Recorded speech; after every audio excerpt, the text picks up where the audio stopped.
રોવાપરી road જૂના કુંભારવાડા નજીક સામેસામે મારામારી સર્જાતા 3 થી વધુ લોકોને ઈજા થતા સારવાર અર્થે હોસ્પિટલ ખસેડવામાં આવ્યા. ભાવનગર શહેરના રોવાપરી રોડ જૂના કુંભારવાડા વિસ્તાર નજીક આવેલ ઉલ્લાસનગર વિસ્તારમાં સતીશ ગોયલ બાઇક લઈને જઈ રહ્યા હતા. તે વેળાએ અશ્વિનભાઈ રાઠોડ સાથે કોઈ જૂની અદાવતને માથાકૂટ થતા અશ્વિનભાઈ અને સતીશભાઈ સહિત 4 થી 5 વ્યક્તિને ઈજા થતા સારવાર અર્થે હોસ્પિટલ ખસેડવામાં આવ્યા હતા.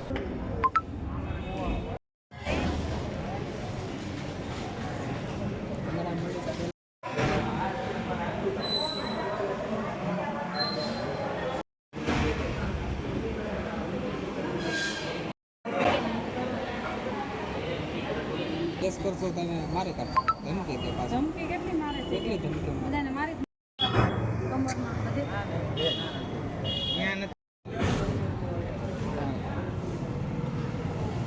અશ્વિનભાઈ નરસિંહભાઈ રાઠોડ. અશ્વિનભાઈ ક્યાંથી આવો છો ને શું બનાવ બન્યું? જૂના કુંભારવાડા રોવાપરી રોડ. શું બનાવ બન્યું?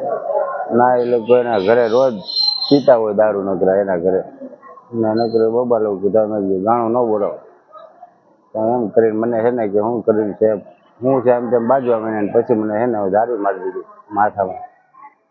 એક રાકેશ, એક પેલો જયલો કિન્નર ને સતીશ શ્યામજી એ મને મારી દીધું. સતીશ શ્યામજી ત્રણેય ધારી હતું ને ઓલા ભાઈ કાંક અંદર કાંક કરતા કે બોરે મારું બોલા સતીશે મારી દીધું મને માથામાં ધારી.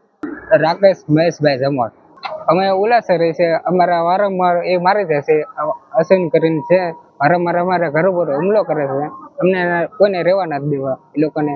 એ માટે ના સામે દારૂ ધંધો ચાલુ એના માટે બાબત છે. મારા મામા મને લેવા આવ્યા કે નહીં એની ઉપર હુમલો કર્યો.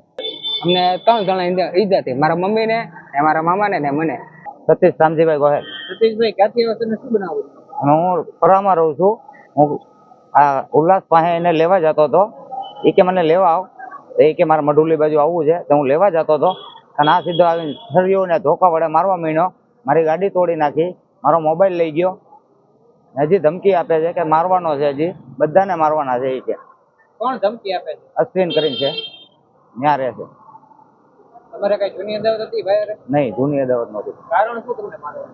એ ઓચિતાનો ફૂલ પીધેલો હતો ને મારવા માંડ્યો સીધે સીધો. તમને કેટલા જણા ઈજા? એ આ લોકોને માથાકૂટ હાલતી હતી એને હિસાબે એ સીધો મારી ઉપર ઘા કર્યો. કયા કારણો? આ લોકોને તો એના ઘર પાસે એના ઘરમાં કરીને મારે છે. કારણ શું મારવાનું? મારવાનું કે આ લોકોને ઘરમાં રહેવા નથી દેવા ને ઘર એને એમ કે મારે જ રહેવું છે, એમ એના ઘરમાં એને રહેવું છે, આ લોકોના ઘરમાં. આ થાય મારો ભાણિયો.